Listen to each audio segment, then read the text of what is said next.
हरे कृष्ण कृष्ण कृष्ण हरे हरे, हरे राम राम राम हरे हरे.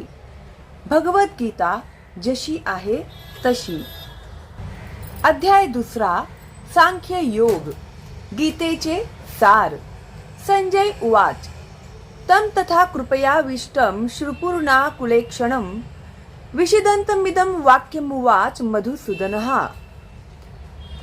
संजय उवाच. संजय म्हणाला तम अर्जुनाला उद्देशून तथा याप्रमाणे कृपया करुणतेने आविष्टम व्याप्त झालेल्या अश्रुपूर्णाकुल अश्रूंनी पूर्ण भरलेल्या ईक्षणम नेत्र विषिदंतम शोकग्रस्त इदम हे वाक्यम शब्द वचन उवाच म्हणाले मधुसूदनहा मधुदैत्याचा वध करणारे.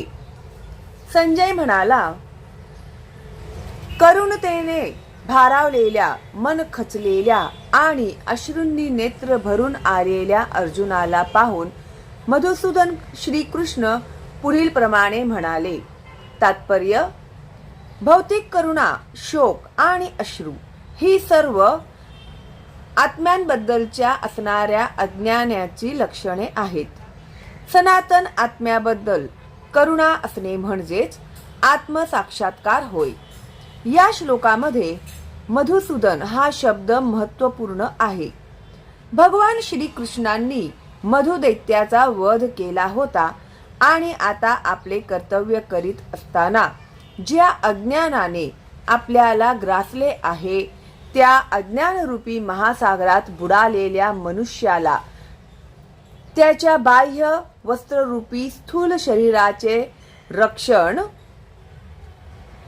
करून वाचविता येत नाही. जो हे जाणत नाही आणि केवळ बाह्य वस्त्राबद्दल शोक करतो त्याला शूद्र किंवा अनावश्यक शोक करणारा असे म्हटले जाते. अर्जुन हा क्षत्रिय होता आणि अशा प्रकारच्या वर्तणुकीची त्याच्याकडून अपेक्षा नव्हती. परंतु भगवान श्रीकृष्ण अज्ञानी मनुष्याचा शोक नष्ट करू शकतात आणि याच उद्देशाने त्यांनी भगवद्गीता सांगितली.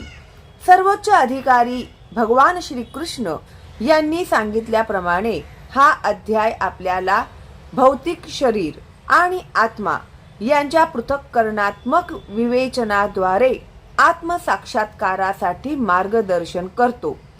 जेव्हा एखादा मनुष्य सकाम कर्मांप्रती अनासक्त होऊन कार्य करतो आणि आत्म्याच्या संकल्पनेत दृढपणे स्थित होतो त्यालाच या प्रकारच्या साक्षात्कार प्राप्तीची शक्यता आहे. कुतस्त्वा कश्मलमिदं विषमे समुपस्थितम् अनार्यजुष्टम स्वर्गमकीर्तिकरमर्जुनम्. श्री भगवान उवाच. श्री भगवान म्हणाले कुतः कोठून त्वा तुला कश्यलम अशुद्ध इदम हा शोक इदम हा शोक विषमे या संकटाच्या वेळी समुपस्थितम प्राप्त झाले. अनार्य ज्यांना जीवनाचे मूल्य कळत नाही अशा व्यक्ती. जुष्टम आचरलेले. अस्वर्ग्यम जे उच्चतर लोकांत नेत नाहीत. अकीर्ती दुष्कीर्ती. करम कारण. अर्जुन हे अर्जुन. पुरुषोत्तम श्री भगवान म्हणाले हे अर्जुना तुझ्यामध्ये अशा अशुद्ध गोष्टी कशा आल्या.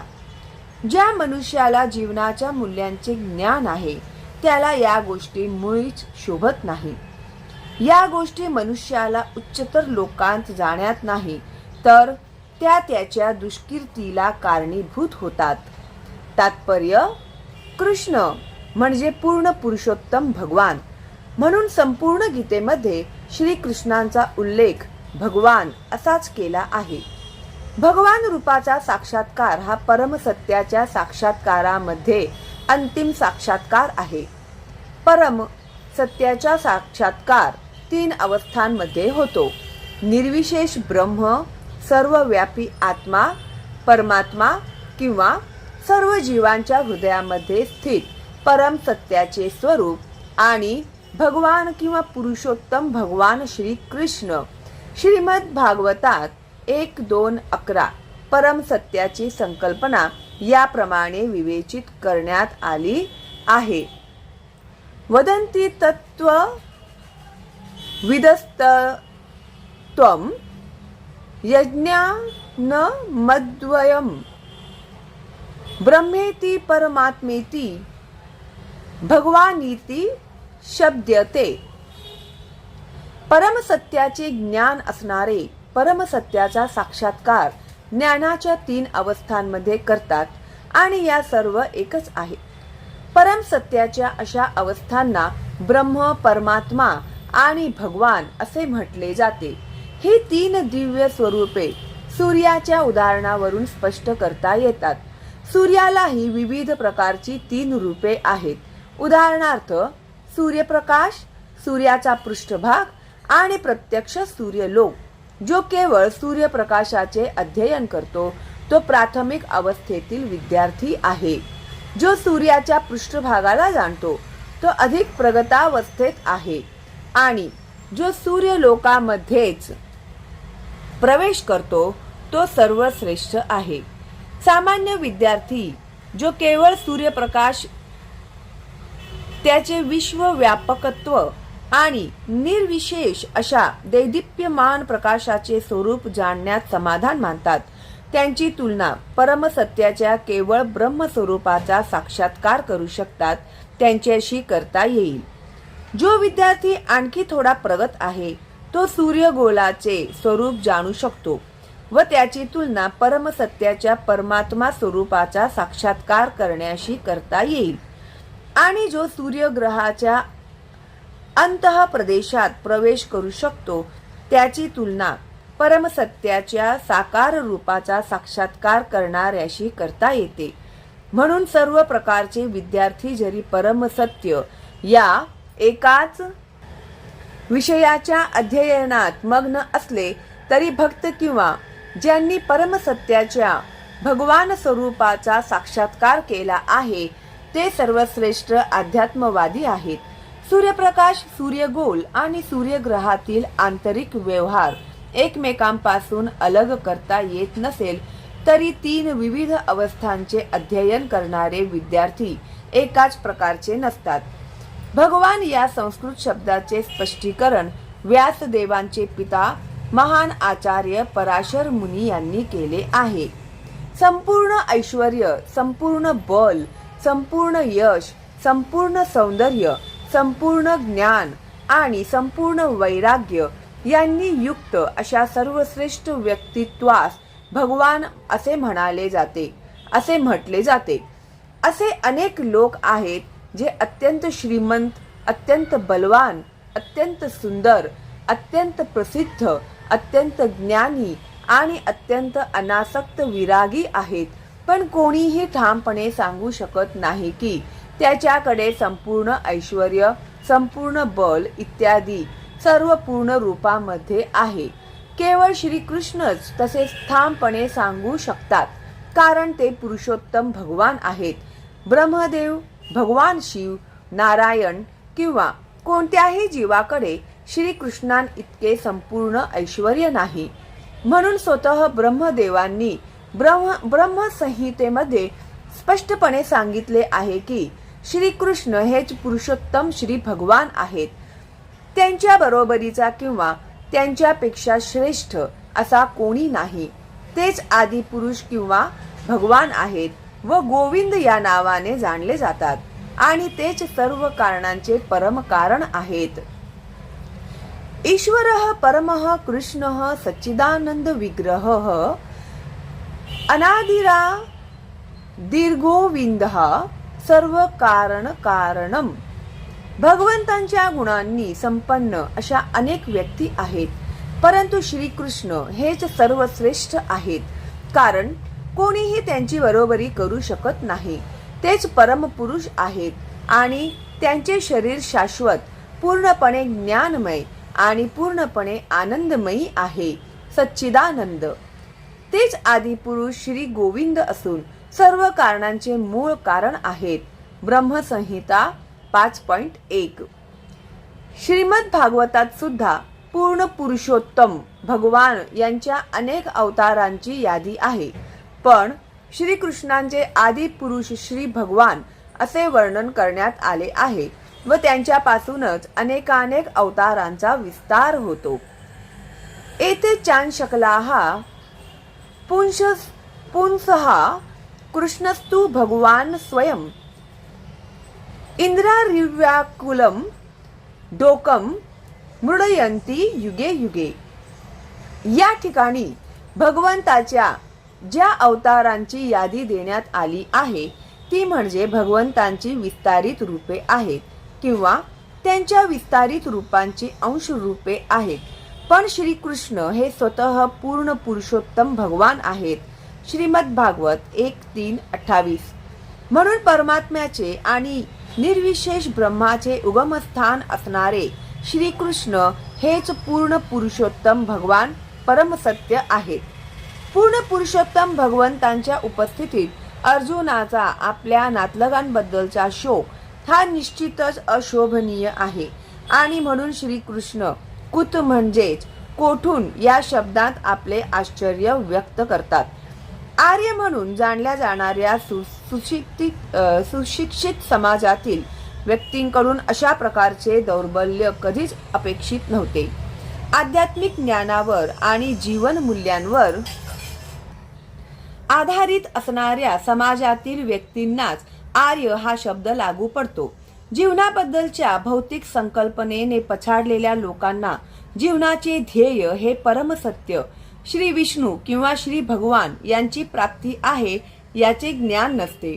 ते भौतिक जगाच्या बाह्यातकारी रूपामध्ये आकर्षिले गेल्यामुळे त्यांना मुक्ती म्हणजे काय याचे ज्ञानच नसते. ज्या लोकांना भौतिक बंधनातून मुक्त कसे व्हावे याचे ज्ञान नसते त्यांना अनार्य म्हटले जाते. अर्जुन जरी क्षत्रिय असला तरी त्याने युद्ध करण्याचे नाकारल्यामुळे क्षत्रियांना नेमून दिलेल्या कर्तव्यांपासून तो च्युत होत होता. अशा प्रकारची भ्याड वृत्ती ही अनार्यांनाच शोभणारी होती. अशा रीतीने कर्तव्य भ्रष्ट होणे एखाद्याला आध्यात्मिक जीवनामध्ये प्रगती करण्यास सहाय्यक तर होतच नाही आणि या जगतामध्ये कीर्तिमान होण्याची संधी सुद्धा त्याला मिळत नाही. अर्जुनाची आपल्या नातलगांबद्दलची तथाकथित करुणा भगवान श्रीकृष्ण मान्य करीत नाहीत. क्लैब्यमास्म गमः पार्थ नैतत्तयुपपद्यते क्षुद्रं हृदय दौर्बल्यं व्यक्तो तिष्ठ परंतप. क्लैब्यम नपुंसकत्व मास्म नको गमः प्राप्त होऊ पार्थ हे पार्थ पृथापुत्र न कधीही नाही एतत् या त्वयी तुझ्या ठिकाणी उपपद्यते शोभनीय योग्य क्षुद्रम क्षुद्र हृदयाचे दौर्बल्य कमकुवतपणा त्यक्त्वा सोडून उत्तिष्ठ उठ परंतप हे परंतप शत्रूला त्रस्त करणारा हे पार्थ अशा हीन नपुंसकतेची कास धरू नकोस. असे करणे तुला शोभत नाही. अंतःकरणाचे असे क्षुद्र दुबलेपण सोडून दे आणि हे तरंपत उठ परंतप उठ. तात्पर्य अर्जुनाला या ठिकाणी पृथेचा पुत्र म्हणून संबोधण्यात आले आहे. श्रीकृष्णांचे पिता वसुदेव यांची पृथा ही बहीण असल्यामुळे अर्जुनाचे व श्रीकृष्णाचे रक्ताचे नाते होते. जर एखाद्या क्षत्रियाचा पुत्र युद्ध करण्याचे नाकारत असेल तर तो केवळ नावापुरताच क्षत्रिय राहतो आणि जर एखादा ब्राह्मण पुत्र अपवित्र कार्य करीत असेल तर तो सुद्धा केवळ नावापुरताच ब्राह्मण राहतो. असे क्षत्रिय आणि ब्राह्मण म्हणजेच त्यांच्या पित्याचे नालायक पुत्र होत. म्हणून अर्जुनाने याप्रमाणे नालायक क्षत्रिय पुत्र होऊ नये अशी श्रीकृष्णांची इच्छा होती. अर्जुन हा श्रीकृष्णांचा अत्यंत जिवलग मित्र होता आणि श्रीकृष्ण रथावर प्रत्यक्षपणे त्याला मार्गदर्शन करीत होते. परंतु या सर्व गोष्टी अनुकूल असताना जर अर्जुनाने युद्धाचा त्याग केला तर ते त्याच्याकडून अपकीर्तिकारक कार्य घडले असते. म्हणून श्रीकृष्ण म्हणतात की अर्जुनाच्या ठिकाणी अशा प्रकारची प्रवृत्ती असणे हे त्याच्यासारख्या व्यक्तीला शोभण्यासारखे नाही.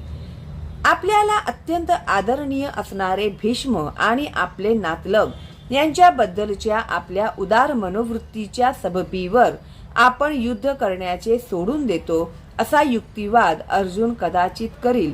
पण श्रीकृष्णांच्या मताप्रमाणे अशा प्रकारचे औदार्य म्हणजे वास्तविकपणे मनोदौर्बल्यच आहे.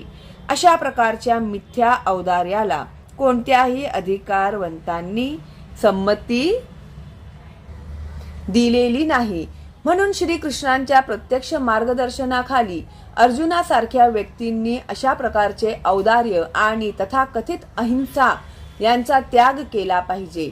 अर्जुन उवाच कथम भीष्ममहं संख्ये द्रोणं च मधुसूदन इषुभिः प्रतियोत्स्यामि पूजार्हावरी सूदन.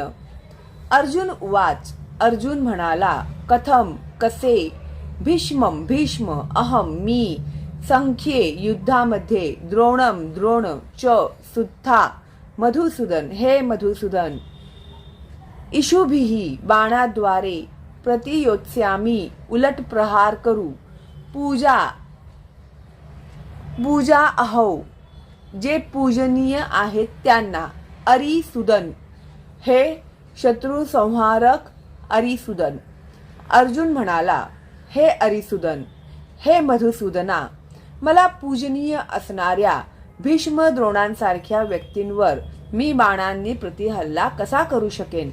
तात्पर्य पितामह भीष्म आणि द्रोणाचार्य यांच्यासारख्या सन्माननीय व्यक्ती या सर्वदा पूजनीय आहेत आणि जरी त्यांनी हल्ला केला तरी त्यांच्यावर प्रतिहल्ला करणे अयोग्य आहे. असा एक सर्वसामान्य शिष्टाचार आहे की ज्येष्ठ व्यक्तींशी शाब्दिक वाद सुद्धा घालू नये. काही वेळा ते जरी कठोरपणे वागले तरी त्यांच्याशी कठोर वागू नये. असे असताना अर्जुनाने त्यांच्यावर प्रतिहल्ला करणे कसे काय शक्य आहे. आपले पितामह उग्रसेन आणि आपले गुरु सांदीपनी मुनी यांच्यावर श्रीकृष्ण कधीतरी आक्रमण करू शकतील काय. अर्जुनाने श्रीकृष्णाजवळ केलेले हे काही युक्तिवाद आहेत. गुरुन हत्वा ही महानुभावान श्रेयो भोक्तुम भैक्ष्यम पिह लोके हत्वार्थ कामांस्तु गुरु निहैव भुंजीय भोगानृ धीर प्रतिग्धानम.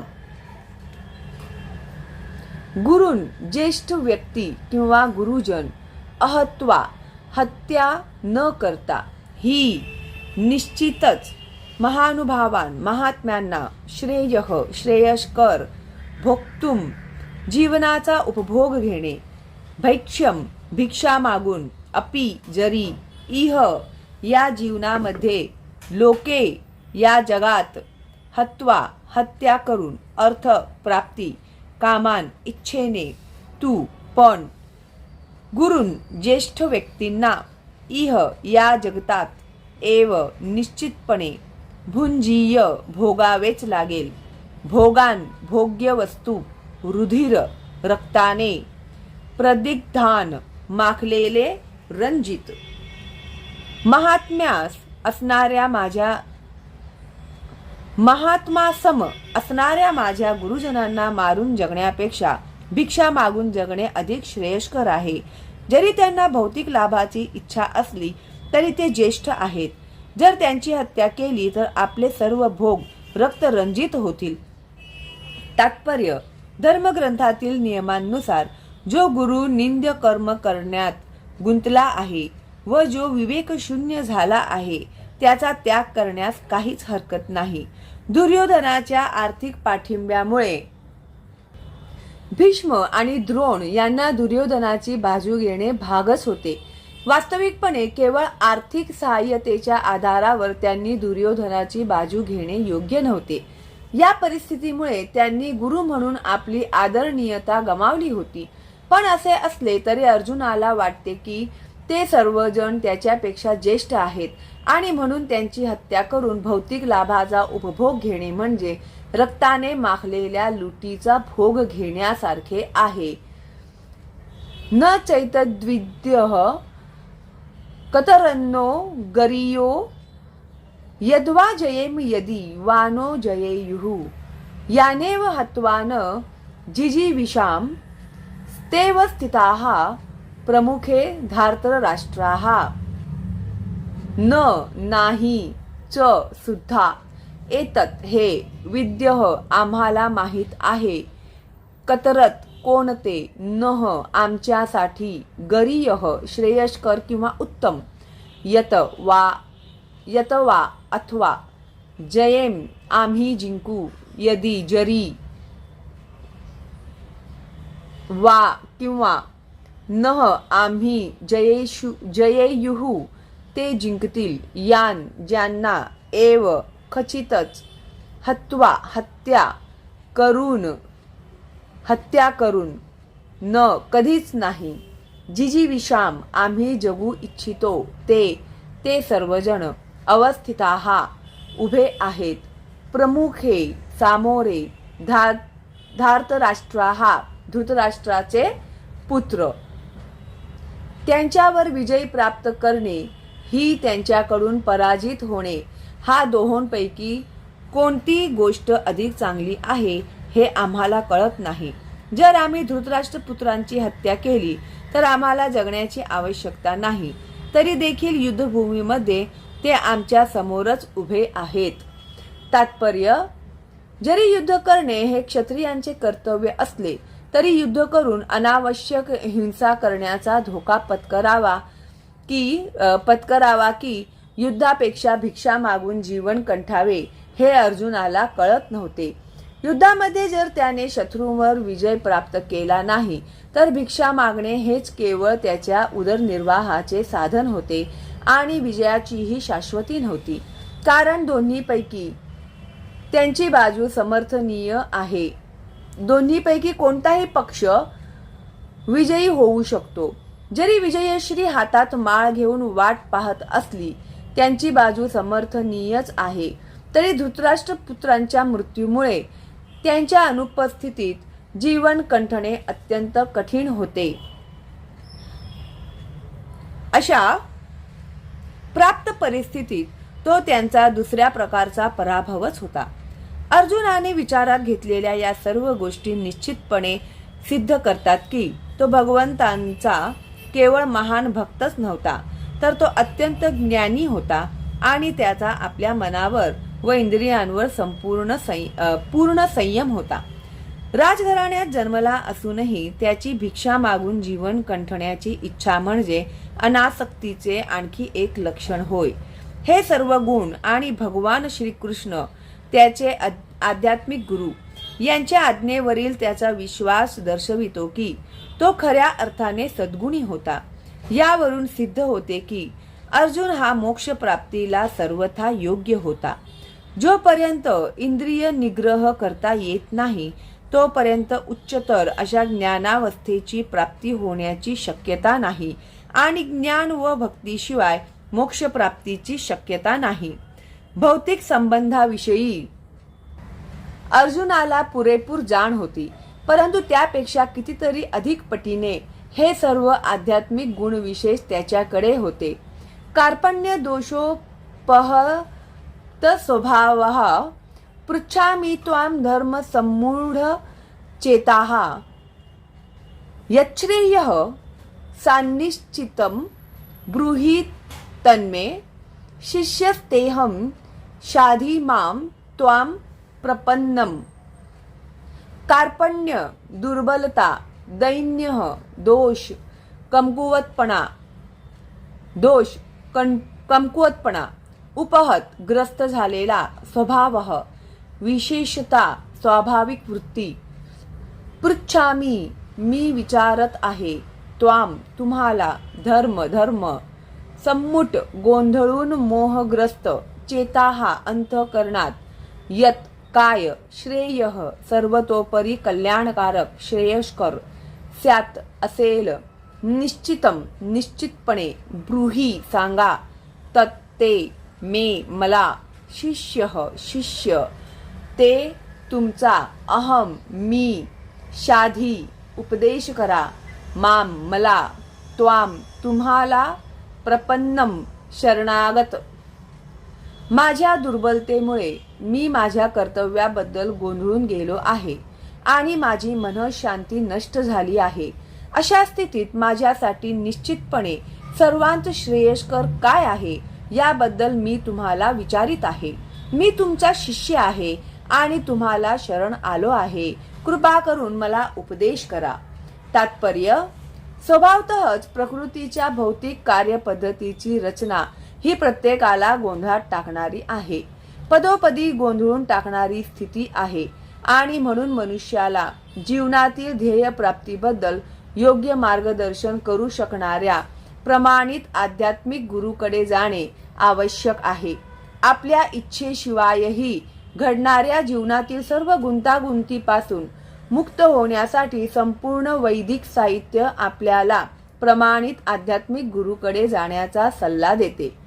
कोणी पेटविल्याशिवाय पेट घेणाऱ्या जंगलातील वणव्याप्रमाणे या गुंतागुंती आहेत. जगातील परिस्थिती अशीच आहे. असा हा गोंधळ आपली इच्छा नसतानाही आपल्या जीवनामध्ये आपोआप निर्माण होतो. कोणालाही वणवा नको असतो तरीही तो पेट घेतो आणि आम्ही गोंधळूनही जातो. म्हणून वैदिक ग्रंथ आपल्याला उपदेश देतात की जीवनातील गुंतागुंती सोडविण्यासाठी आणि त्या कशा सोडवाव्या याबद्दलचे ज्ञान प्राप्त करण्यासाठी परंपरेतून चालत आलेल्या आध्यात्मिक गुरुकडे जाणे आवश्यक आहे. ज्या व्यक्तीला प्रमाणित आध्यात्मिक गुरु आहेत तिला सर्व गोष्टींचे ज्ञान असते. यासाठीच मनुष्याने भौतिक गोंधळातच खितपत न पडता आध्यात्मिक गुरूंचा आश्रय घेतला पाहिजे. हेच या श्लोकाचे तात्पर्य आहे. कोणता मनुष्य भौतिक गोंधळात सापडतो? ज्याला जीवनातील समस्यांची जाणीव होत नाही तो गोंधळात सापडतो.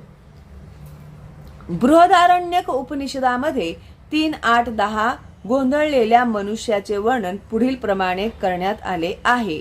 योवा एतदक्षरम गार्ग्य विदित्वा स्मम लोकात प्रैती स कृपणः. मानव असूनही जो जीवनातील समस्या सोडवित नाही आणि आत्मसाक्षात्काराचे ज्ञान प्राप्त न करता कुत्र्या मांजरांप्रमाणे या जगताचा त्याग करतो तो कृपण मनुष्य होय. जीवासाठी हे मनुष्य जीवन म्हणजे एका अत्यंत मौल्यवान संपत्तीप्रमाणे आहे ज्या योगे तो जीवनातील समस्यांचे निराकरण करू शकतो. म्हणून या संधीचा योग्य प्रकारे लाभ घेत नाही तोच कृपण आहे. उलटपक्षी ब्राह्मण असतो तो या शरीराद्वारे जीवनातील सर्व समस्या सोडविण्या इतपत बुद्धिमान असतो.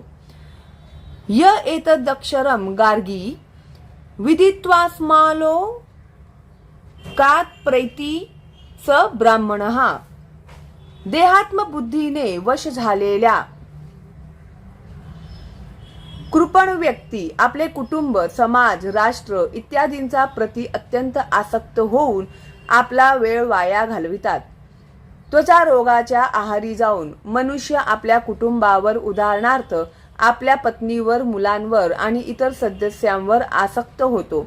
कृपण व्यक्तीला वाटते की तो आपल्या कुटुंबियांचे मृत्यूपासून संरक्षण करू शकतो किंवा त्याला वाटते की आपले कुटुंब किंवा समाज आपल्याला मृत्यूच्या दाढेतून वाचवू शकतात. आपल्या मुलांची काळजी घेणाऱ्या पशूंमध्येही अशा प्रकारची कुटुंबाबद्दलची आसक्ती आढळून येते. अर्जुन हा बुद्धिमान असल्यामुळे त्याने जाणले की आपल्या कुटुंबियांबद्दलची आसक्ती आणि त्यांना मृत्यूपासून वाचविण्याची आपली इच्छा ही आपल्या गोंधळास कारणीभूत आहे. जरी तो समजू शकत होता की आपल्याकडून युद्ध कर्तव्य अपेक्षित आहे तरी मानसिक दौर्बल्यामुळे तो आपले कर्तव्य पार पाडू शकत नव्हता. म्हणून तो सर्वश्रेष्ठ आध्यात्मिक गुरु भगवान श्रीकृष्ण यांना निश्चित उत्तराबद्दल विचारित होता. तो श्रीकृष्णांचे शिष्यत्व पत्करण्यास तयार आहे. त्याला मित्रत्वाची बोलणी थांबवायची आहे. गुरु आणि शिष्य यांच्यामधील संभाषण हे अत्यंत गंभीर असते आणि म्हणून मान्यता प्राप्त आध्यात्मिक गुरुसमोर अर्जुनाला गांभीर्याने बोलावयाचे होते. म्हणून भगवद्गीतेतील ज्ञानाचे श्रीकृष्ण हे आद्य आध्यात्मिक गुरु आहेत आणि गीता जाणणारा अर्जुन हा सर्वप्रथम शिष्य आहे. अर्जुन गीता कशी जाणून घेतो हे गीतेमध्येच सांगण्यात आले आहे. तरी सुद्धा मूर्ख सांसारिक विद्वान म्हणतात की मनुष्याने श्रीकृष्णांना एक व्यक्ती म्हणून शरण जाण्याची आवश्यकता नाही, तर श्रीकृष्णांमधील अजन्मा तत्वाला शरण जाणे आवश्यक आहे. श्रीकृष्णांच्या आंतर व बाह्य स्वरूपांमध्ये काहीही फरक नाही. जो हे जाणत नाही तो जर भगवद्गीता जाणण्याचा प्रयत्न करीत असेल तर तो महामूर्खच होय.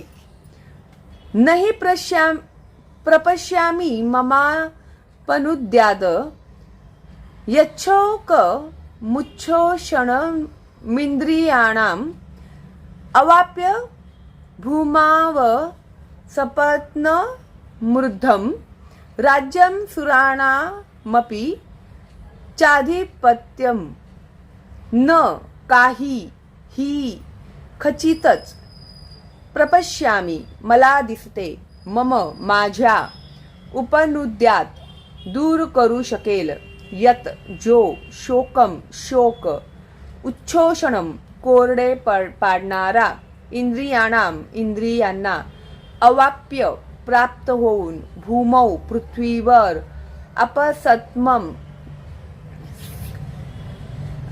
असपत्नम प्रतिस्पर्धी नसलेले वृद्धम समृद्ध किंवा वैभवशाली राज्य सुराणाम देवांचे अपि सुद्धा च आणि आधिपत्यम स्वामित्व ज्या योगे माझ्या इंद्रियांना शुक्ष पाडणाऱ्या शोकाला नाहीसे करता येईल असा उपायच मला दिसत नाही. स्वर्गातील देवांसारखे सार्वभौमत्व असलेले वैभवशाली आणि प्रतिस्पर्धी नसलेले राज्य प्राप्त करून सुद्धा मला या शोकाचे निराकरण करता येणार नाही. तात्पर्य धर्म तत्व आणि नीती नियमांच्या ज्ञानावर आधारित अर्जुनाने अनेक युक्तिवाद केले, परंतु असे प्रतीत होते की आपले आध्यात्मिक गुरु भगवान श्रीकृष्ण यांच्या सहाय्याशिवाय तो आपली वास्तविक समस्या सोडवू शकला नाही. ज्या समस्यांमुळे त्याचे संपूर्ण अस्तित्वच शुक्ष पडत होते त्या समस्यांचे निराकरण करणे हे त्याच्या तथाकथित ज्ञानाद्वारे अशक्य आहे हे त्याने जाणले. भगवान श्रीकृष्णांच्या आध्यात्मिक गुरुविना आपल्या अडचणी सोडविणे त्याला अशक्य प्राय झाले. जीवनातील समस्या सोडविण्यासाठी पुस्तकी ज्ञान, विद्वत्ता, उच्च पद इत्यादी सर्व व्यर्थ आहे. केवळ श्रीकृष्णांसारखाच आध्यात्मिक गुरु या बाबतीत सहाय्य करू शकतो. म्हणून यावरून असा निष्कर्ष निघतो की जो पूर्णपणे कृष्ण भावना भावित आहे तो वास्तविकपणे आध्यात्मिक गुरु आहे, कारण तो जीवनातील समस्या सोडवू शकतो. भगवान श्री चैतन्य महाप्रभू सांगतात की एखाद्याच्या सामाजिक दर्जा कोणताही असला तरी जर तो श्रीकृष्ण भावनेच्या विज्ञानात पारंगत असेल तर तोच खरा आध्यात्मिक गुरु आहे. किबा विप्र किबा न्यासी शूद्र केने नय येई कृष्ण तत्व वेत्ता सेई गुरु हय. एखाद्या व्यक्तीचे विप्र वैदिक ज्ञानातील विद्वान असणे, हलक्या जातीत जन्माला येणे किंवा संन्यासाश्रमात असणे हे महत्त्वपूर्ण नाही, परंतु जर व्यक्ती श्रीकृष्ण विज्ञानामध्ये पारंगत असेल तर ती परिपूर्ण आणि अधिकृत आध्यात्मिक गुरु होय. चैतन्य चरितामृत मध्ये 8:128 म्हणून कृष्ण भावनेच्या विज्ञानात पारंगत असल्याशिवाय कोणीही प्रमाणित आध्यात्मिक गुरु बनू शकत नाही. वैदिक साहित्यामध्येही सांगण्यात आले आहे. षट्कर्म निपुणो विप्रो मंत्र तंत्र विशारदः अवैष्णवो गुरुर्न स्यात् वैष्णवहा श्वपचो गुरु.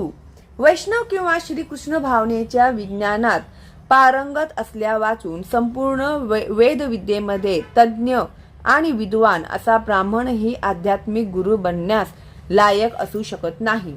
पण एखादी व्यक्ती जरी हलक्या जातीत जन्मली असली तरी ती वैष्णव किंवा कृष्ण भावना भावित असल्यास आध्यात्मिक गुरु बनण्यास योग्य आहे. पद्य पुराण. जन्म, जरा, व्याधी आणि मृत्यू या भौतिक अस्तित्वाच्या समस्यांचा प्रतिबंध धनसंचयाने किंवा आर्थिक समृद्धीने होऊ शकत नाही.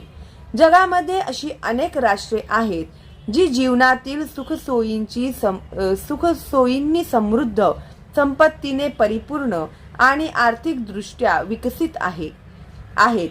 तरी सुद्धा त्या ठिकाणी भौतिक जीवनातील समस्या या आहेतच.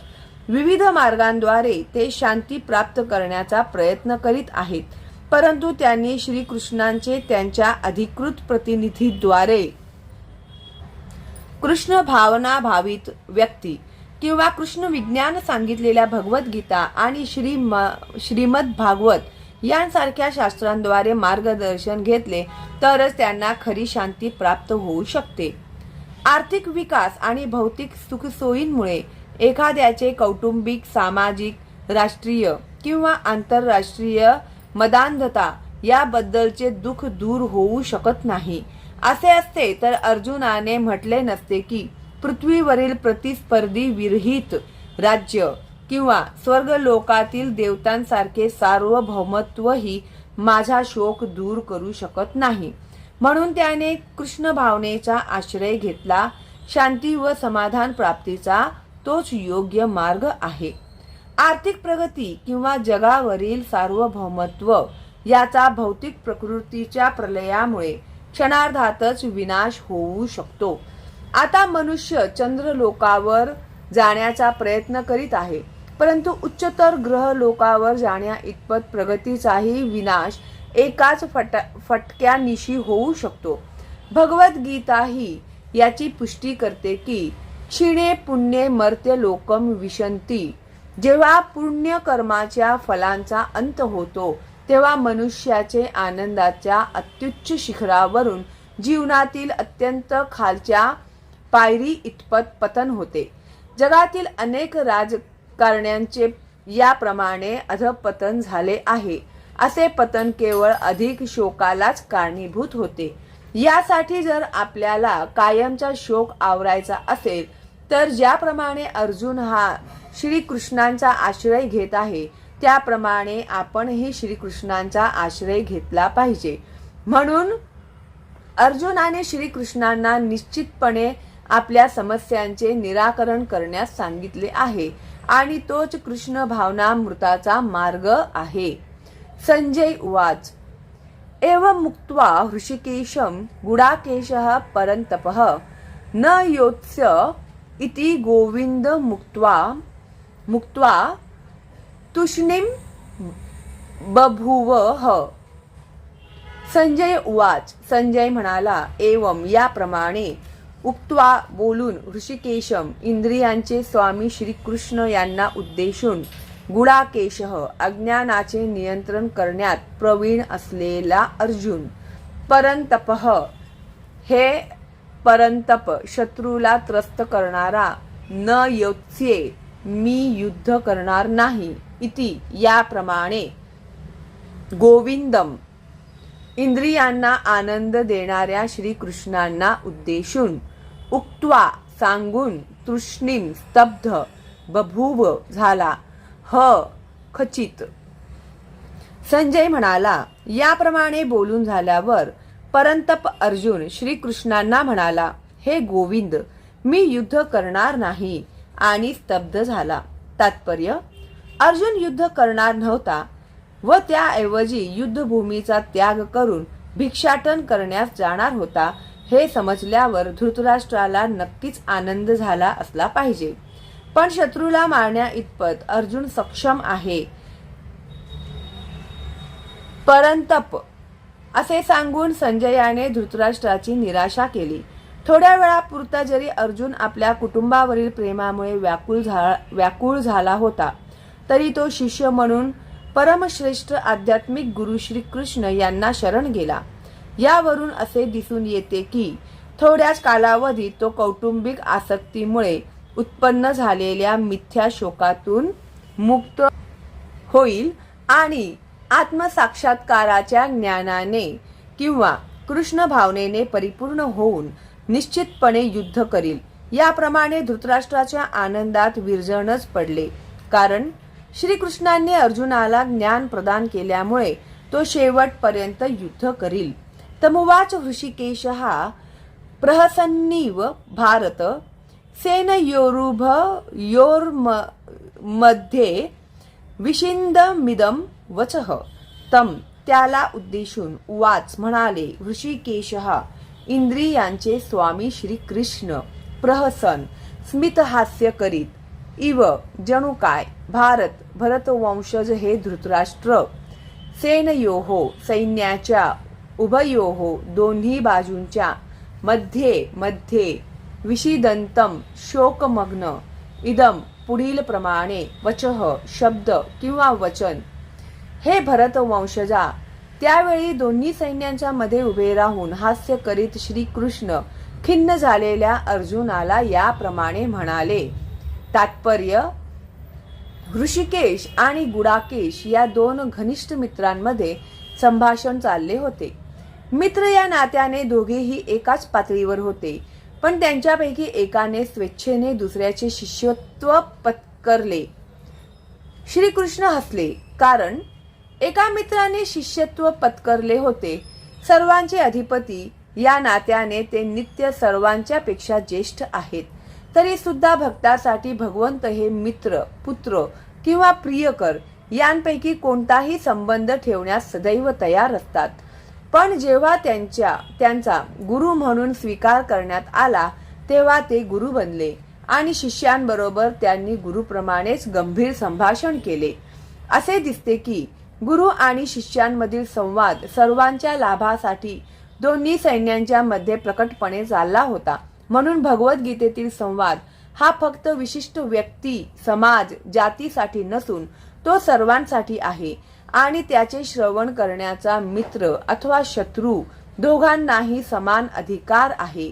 श्री भगवान उवाच: अशोच्यान नशोचस्त्वं प्रज्ञावादांश्च भाषसे गुतासून गतासूंच सुश्च नानुशोचन्ति पंडिताः. भगवान उवाच: श्री भगवान म्हणाले, अशोच्यान जे शोक करण्यास योग्य नाही. अन्वशोचः तू शोक करीत आहेस. त्वम तू प्रज्ञावादान पांडित्यपूर्ण बोलणी. च सुद्धा भाषसे तू बोलतोस. गत मुकलेल्या गेलेल्या. असून प्राण अगत न गेलेल्या. असून प्राण च सुद्धा न कधीच नाही. अनुशोचंती शोक करतात. पंडिताहा पंडित किंवा ज्ञानी लोक.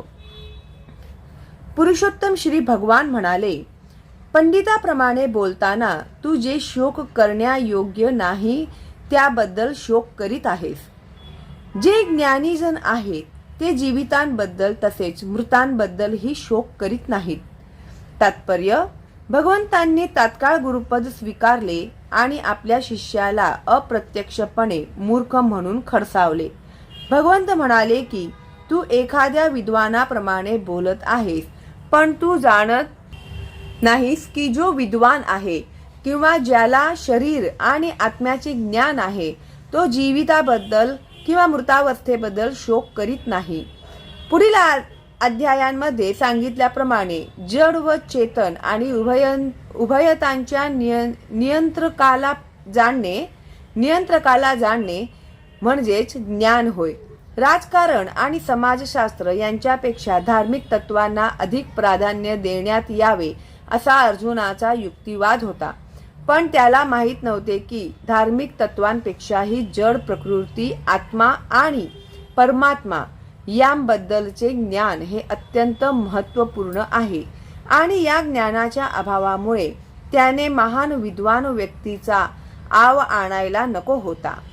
वास्तविकपणे तो विद्वान नसल्यामुळे जे शोक करण्यायोग्य नाही त्याबद्दल व्यर्थ शोक करीत होता. या शरीराचा जन्म झाला आहे आणि आज ना उद्या निश्चितपणे त्याचा नाश होणारच आहे. म्हणून आत्म्या इतके हे शरीर महत्त्वपूर्ण नाही. हे जो जाणतो तोच खरा पंडित आहे आणि भौतिक शरीराची कोणतीही स्थिती त्याच्या शोकास कारणीभूत होत नाही. न त्वेवाहं जातुनासं न त्वं नेमे जनाधिपाः न चैव न भविष्यामः सर्वे वयमतः परम.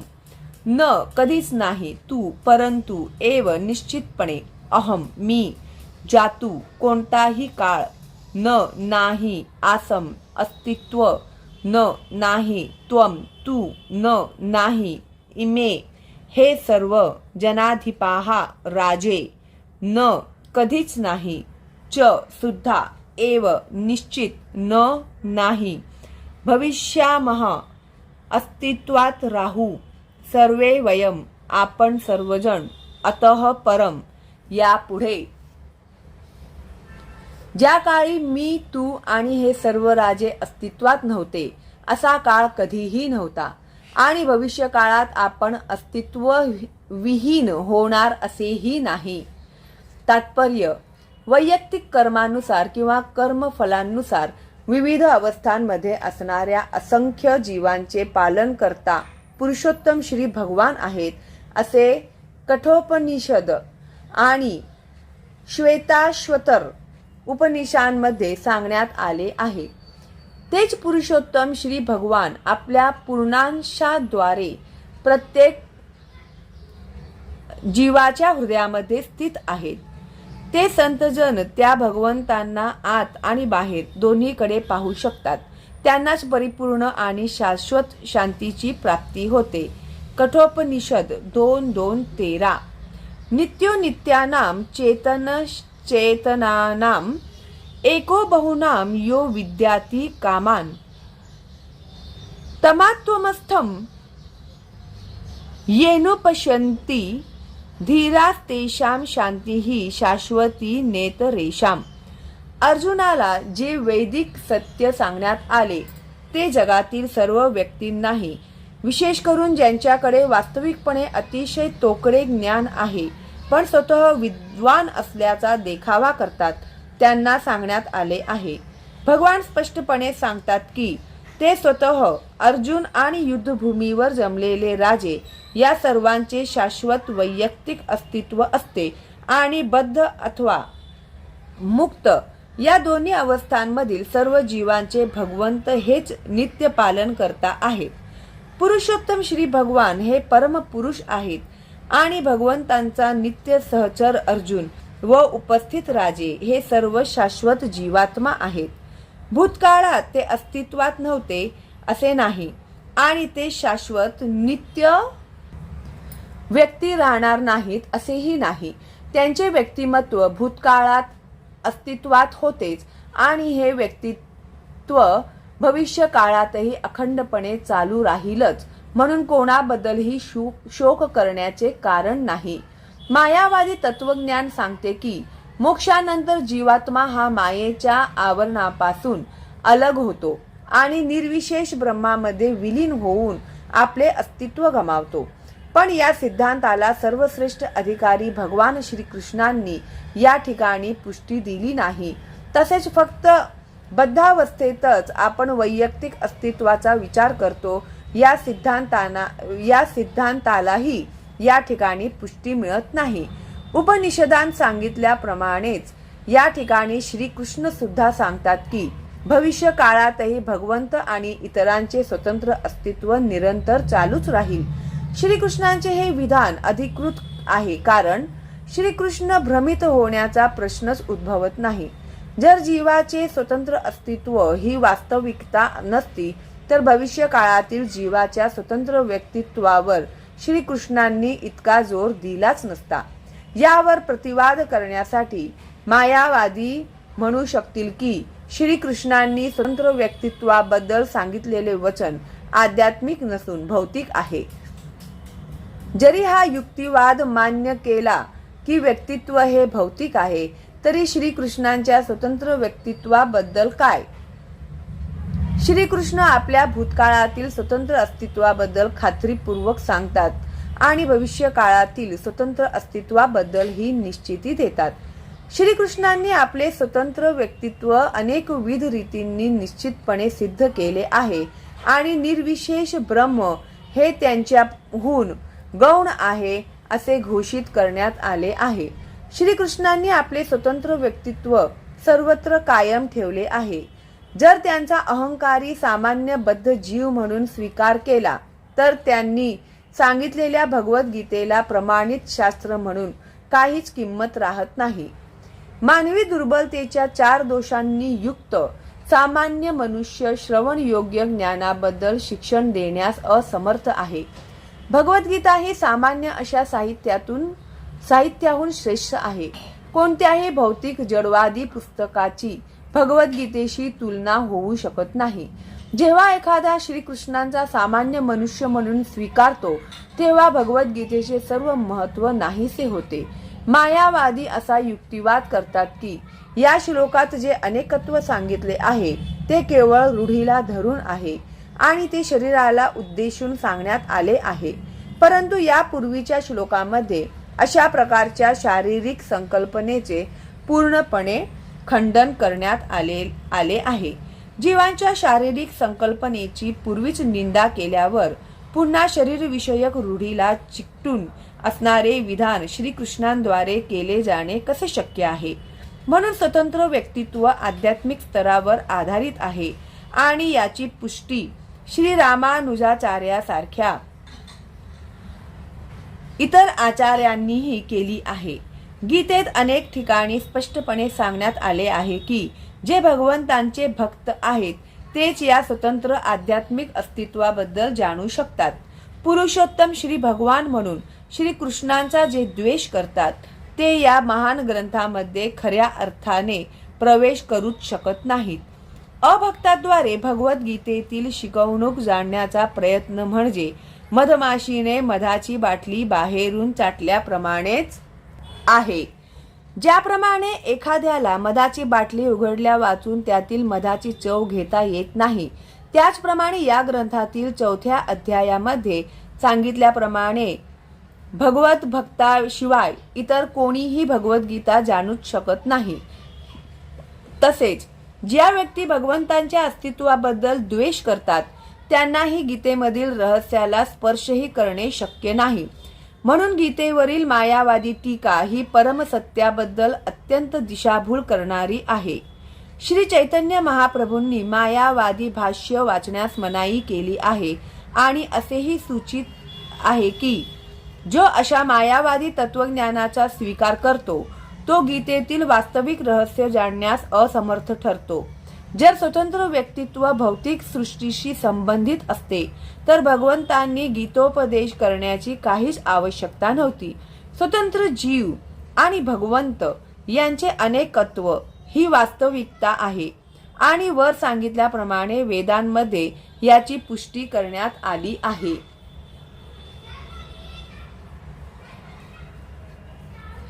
देहिनोऽस्मिन्यथा देहे कौमारम यौवनम जरा तथा देहांत प्राप्तिर्धीरस्तर न मुह्यति.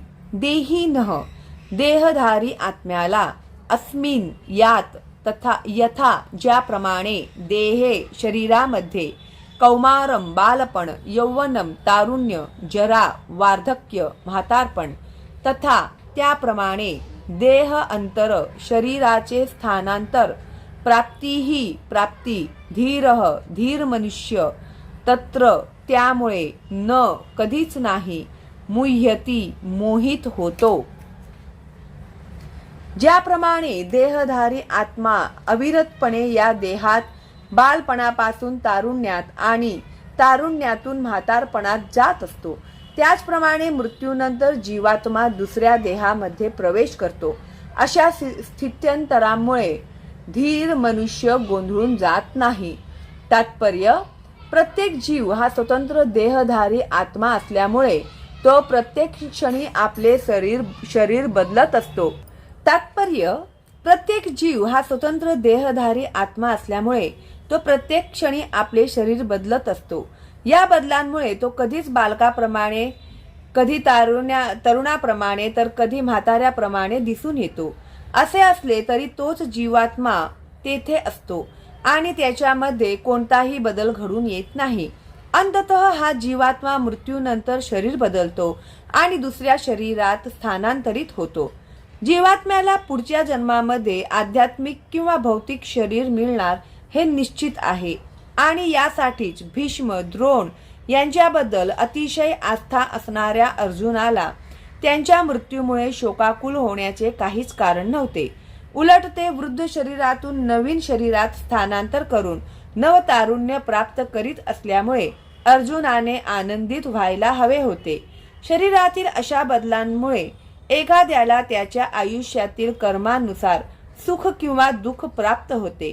म्हणून भीष्म व द्रोण थोर व्यक्ती असल्यामुळे त्यांना नक्कीच पुढील जन्मी आध्यात्मिक देहाची प्राप्ती होणार होती किंवा निदान भौतिक जगतातील श्रेष्ठ प्रतीचा उपभोग घेण्यासाठी स्वर्ग लोकांची तरी प्राप्ती होणारच होती. याप्रमाणे कोणत्याही बाबतीत शोक करण्याचे कारणच नव्हते.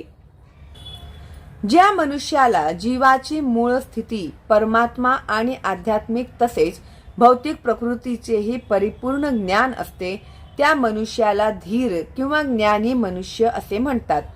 असा मनुष्य शरीराच्या स्थित्यंतरामुळे कधीच गोंधळून जात नाही. जीवात्म्याचा एकात्मवाद हा मायावादी सिद्धांत मान्य करता येत नाही, कारण जीवात्म्याचे तुकडे करता येत नाही. अशा प्रकारे जीवात्म्याचे विभाजन झाले असते तर परमात्माही विभाजनीय झाला असता. पण यामुळे परमात्मा हा अपरिवर्तनीय आहे या सिद्धांतांचे उल्लंघन झाले असते. परंतु गीतेमध्ये निश्चितपणे सांगितल्याप्रमाणे परमात्म्याचे अंश नित्य अस्तित्वात असतात, सनातन आणि त्यांना क्षर म्हटले जाते, कारण त्यांच्यामध्ये भौतिक प्रकृतीत पतन होण्याची प्रवृत्ती असते. हे अंशात्मक जीव नित्य अंशात्मकच राहतात आणि मुक्तीनंतरही ते अंशच राहतात. पण मोक्षप्राप्तीनंतर जीवात्मा हा भगवंताबरोबर ज्ञान आणि आनंदमयी असे शाश्वत जीवन जगतो.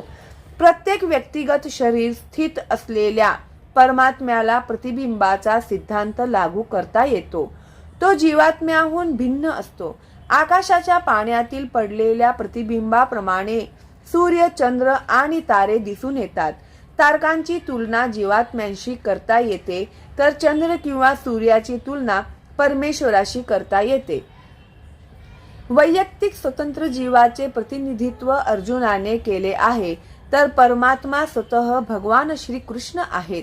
4थ्या अध्यायाच्या प्रारंभी असे दिसून येईल की ते एकाच स्तरावर नाहीत, तर अर्जुन किंवा श्रीकृष्ण एकाच पातळीवर असते आणि श्रीकृष्ण अर्जुनापेक्षा श्रेष्ठ नसते, तर त्यांच्यामधील गुरु शिष्य हा संबंध अर्थहीन ठरतो.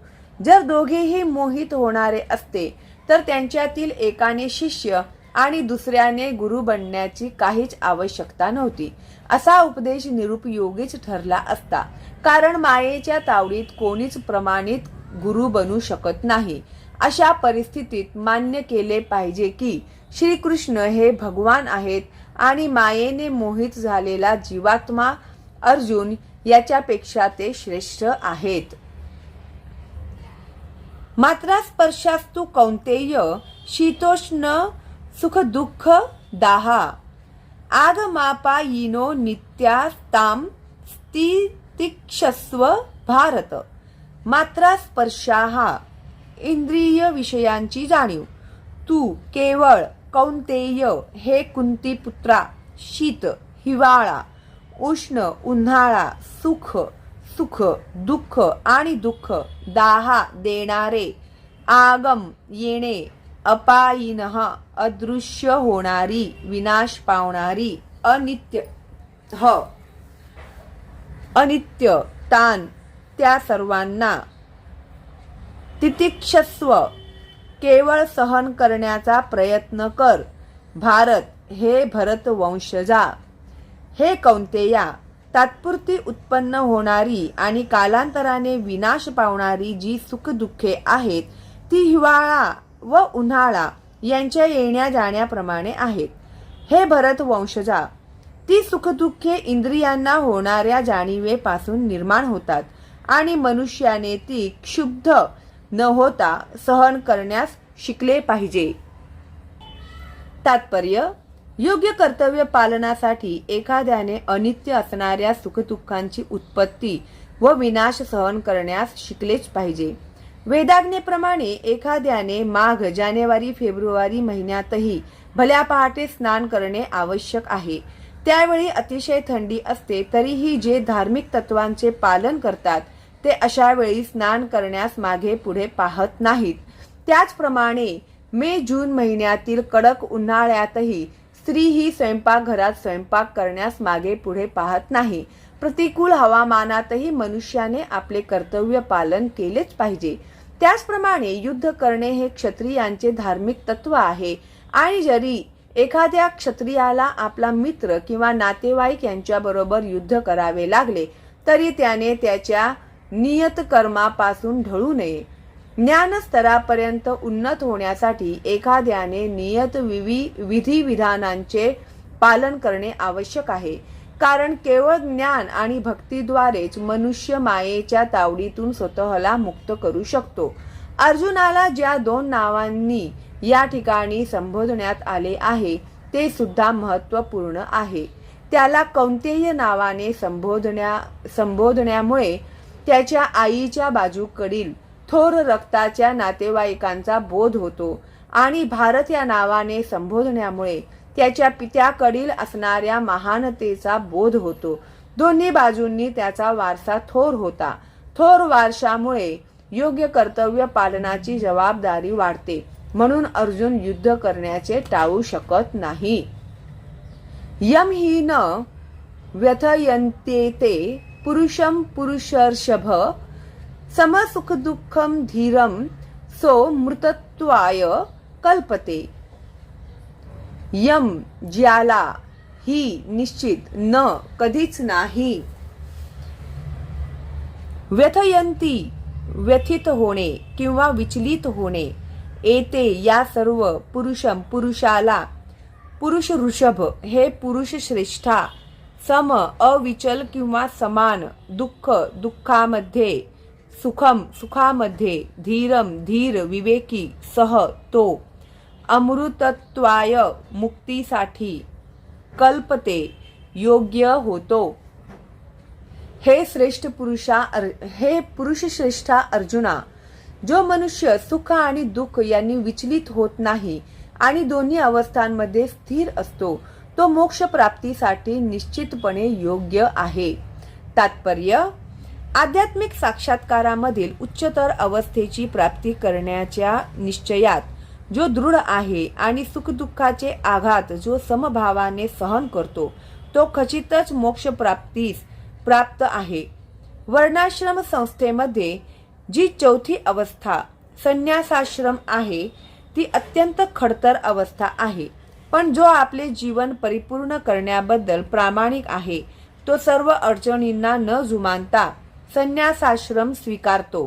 कौटुंबिक नाते तोडल्यामुळे आणि पत्नी व मुलेबाळे यांच्या संपर्काचा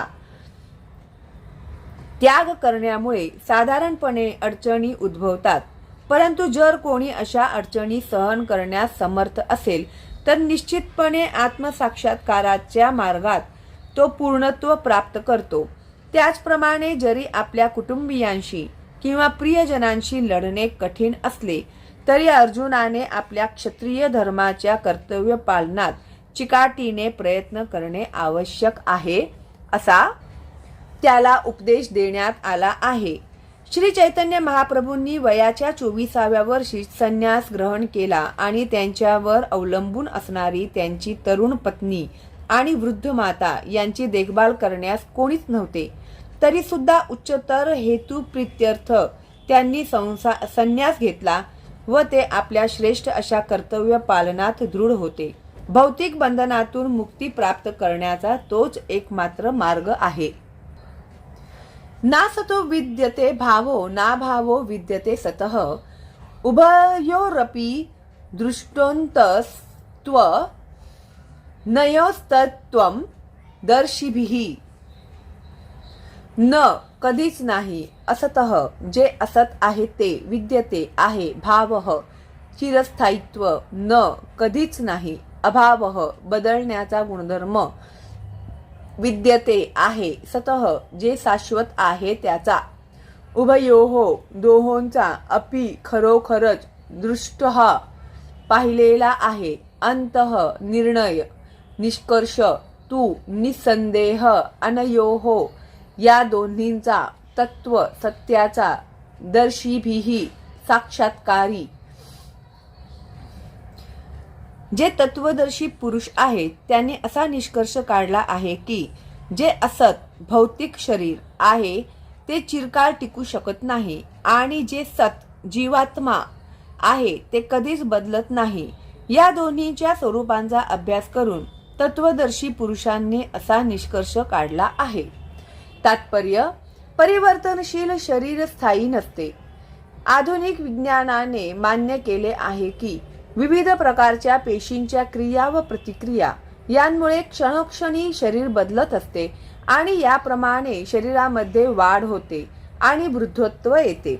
पण शरीर आणि मनामध्ये जरी सर्व प्रकारचे बदल झाले तरी जीवात्मा नित्य स्थायी राहतो. पदार्थ आणि आत्मा यांमध्ये हाच भेद आहे. स्वभावतः शरीर नेहमी बदलत असते आणि आत्मा शाश्वत असतो. निर्विशेषवादी आणि सविशेषवादी या दोन्ही तत्वदर्शी पुरुषांनी हा निर्णय प्रस्थापित केला आहे. विष्णू पुराणामध्ये 2:12-38 सांगण्यात आले आहे की विष्णू व त्यांचे धाम या सर्वांना स्वयंप्रकाशित आध्यात्मिक अस्तित्व आहे. ज्योतिषी विष्णुर्भुवनानी विष्णुः. सत व असत हे शब्द केवळ आत्मा आणि पदार्थाला उद्देशून आहेत. सर्व तत्वदर्शी लोकांचे हेच प्रतिपादन आहे. अज्ञानाने प्रभावित झालेल्या सर्व जीवांना जो उपदेश भगवंतांनी केला आहे त्यांचा आरंभ येथपासूनच होतो. अज्ञान नाहीसे करणे म्हणजे पूजक व पूजनीय यांच्यातील शाश्वत संबंध प्रस्थापित करणे. तसेच अंशरूप जीव आणि पुरुषोत्तम श्री भगवान यांच्यातील भेद जाणून घेणे होय. कोणताही मनुष्य प्रथम स्वतःला जाणून घेऊन भगवंतांचे स्वरूप जाणू शकतो. जीव आणि भगवंत यांच्यातील संबंध अंश आणि अंशी किंवा अंश व पूर्ण यांच्यातील संबंधाप्रमाणे असतो. वेदांत सूत्रे तसेच श्रीमद भागवतात समस्त सृष्ट पदार्थांचे उत्पत्ती स्थान म्हणून भगवंतांचा स्वीकार करण्यात आला आहे. अशा सृष्ट पदार्थांची ओळख परा आणि अपरा किंवा श्रेष्ठ आणि कनिष्ठ अशा क्रमाने होते. 7व्या अध्यायात सांगितल्याप्रमाणे जीवात्मे परा प्रकृतीत येतात. जरी शक्ती आणि शक्तिमान यांच्यामध्ये भेद नसला तरी शक्तिमानाला भगवंत मानले जाते आणि शक्ती किंवा प्रकृतीला गौण मानले जाते. म्हणून ज्याप्रमाणे स्वामी आणि सेवक किंवा गुरु आणि शिष्य यांच्यामध्ये संबंध असतो त्याप्रमाणे जीव हे नेहमी भगवंतांच्या अधीनच असतात. अज्ञानाच्या प्रभावाखाली असे स्पष्ट ज्ञान जाणून घेणे अशक्य आहे. असे ज्ञान काढून टाकण्याकरिता आणि सर्व काळी सर्व जीवांना प्रबुद्ध करण्यासाठी भगवद्गीतेचा उपदेश दिला आहे. अविनाशी तू तद्धिधी येन सर्वमिदं ततं विनाशमव्यय स्यास्य न कश्चित् तू मर्हति. अविनाशी नाशरहित तू परंतु तत् विद्धी ते जाणून घे. येन ज्याने सर्वम संपूर्ण शरीर इदम हे ततम व्यापलेले आहे. विनाशम विनाश अव्ययस्य जे अविनाशी आहे त्याचे. अस्य या न कश्चित कोणालाही नाही. करणे अर्हति शक्य. जे संपूर्ण शरीराला व्यापून आहे ते अविनाशी आहे असे तू जाण. त्या अविनाशी आत्म्याचा कोणीही नाश करू शकत नाही. तात्पर्य: या श्लोकामध्ये संपूर्ण शरीर व्याप्त करणाऱ्या जीवात्म्याच्या स्वरूपाचे विश्लेषण करून सांगण्यात आले आहे. संपूर्ण शरीरात चैतन्य पसरलेले आहे हे कोणीही जाणू शकतो. शरीराला अंश किंवा पूर्ण रूपामध्ये होणाऱ्या सुखदुःखाची जाणीव प्रत्येकाला असते. हा चैतन्याचा प्रभाव प्रत्येकाच्या स्वतःच्या शरीरापुरताच मर्यादित असतो. एका शरीराच्या सुखदुःखाची जाणीव दुसऱ्या शरीराला होत नाही. म्हणून प्रत्येक शरीर हे एका व्यक्तिगत जीवाचे आच्छादन असते आणि जीवात्म्याच्या शरीरातील उपस्थितीचे लक्षण हे व्यक्तिगत चेतनेद्वारे कळून येते. या जीवांचे परिणाम केसाच्या वरच्या अग्राच्या 1 दशसहस्रांशा इतके आहे असे सांगण्यात येते. याची पुष्टी श्वेताश्वरोपनिषदात 5.9 करण्यात आली आहे. बालाग्रशत भागस्य शतधा कल्पितस्य च भागो जीवः स विज्ञेयः स चानंत्याय कल्पते. केसाच्या वरच्या अग्राचे 100 भागामध्ये विभाजन केले आणि अशा प्रत्येक भागाचे पुन्हा 100 भाग केले तर असा प्रत्येक भाग हा जीवाच्या आकाराचा परिणाम होईल. याच प्रकाराचे प्रतिपादन पुढील श्लोकातही आढळते. केशाग्र शतभागस्य शतांशः सादृशात्मकः जीवः सूक्ष्म स्वरूपोऽयं संख्यातीतो हि चित्कणः. आध्यात्मिक चित्कण संख्यातीत आहेत व त्यांचे परिणाम आकार हे केसाच्या अग्रभागाच्या 1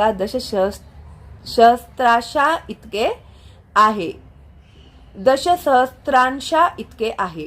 म्हणून व्यक्तिगत आत्मरूपी चित्कण हा भौतिक अणुपेक्षाही सूक्ष्म आहे आणि असे असंख्य चित्कण आहेत. हे अतिसूक्ष्म आध्यात्मिक स्फुलिंग आणि भौतिक शरीराचे आधारभूत तत्व आहे आणि ज्याप्रमाणे एखाद्या औषधातील कार्यकारी तत्वाचा प्रभाव पूर्ण शरीरभर पसरतो त्याचप्रमाणे या आध्यात्मिक स्फुलिंगाचा प्रभाव संपूर्ण शरीरभर पसरतो. जीवात्म्याचा हा ओघ संपूर्ण शरीरभर चेतना रूपाने अनुभवास येतो आणि हा अनुभव म्हणजेच जीवात्म्याच्या अस्तित्वाचा पुरावा आहे. चेतनाविरहित भौतिक शरीर म्हणजे मृत शरीर हे कोणतीही सामान्य व्यक्ती समजू शकते आणि कोणत्याही भौतिक प्रक्रियेद्वारे या चेतनेचे शरीरामध्ये पुनरुत्थान करता येत नाही. म्हणून चेतना ही कोणत्याही भौतिक गोष्टीच्या संमिश्रणामुळे नसून आत्म्यामुळे असते. मुंडकोपनिषदामध्ये 3.1.9 आण्विक जीवात्म्याच्या परिणामासंबंधी अधिक विश्लेषण करण्यात आले आहे. एषणुरात्मा चेतसा वेदितव्यो यस्मिन् प्राणः पंचधा संविशेष प्राणश्चित्तं सर्वमोतं प्रजानां यस्मिन् विशुद्धे विभयत्येष आत्मा. आत्म्याचा आकार परमाणु रूप आहे आणि त्याला पूर्ण बुद्धीद्वारे जाणता येते. हा परमाणु रूप 5 प्रकारच्या प्राणांत प्राण, अपान, व्यान, समान आणि उदान तरंगणारा आत्मा हृदयात स्थित असतो आणि देहधारी जीवांच्या संपूर्ण शरीरावर त्याचा प्रभाव पडलेला असतो. जेव्हा आत्मा 5 प्रकारच्या भौतिक प्राणांपासून पवित्र होतो तेव्हा त्याचा आध्यात्मिक प्रभाव दृग्गोचर होतो. विविध आसनांद्वारे पवित्र जीवात्म्याला घेरणाऱ्या 5 प्रकारच्या प्राणांचे नियंत्रण करणे हे हठयोगाचे प्रयोजन आहे. हा योग भौतिक लाभाकरिता नसून सूक्ष्म जीवात्म्याला भौतिक वातावरणाच्या गुंतागुंतीतून मुक्त करण्याकरिता आहे.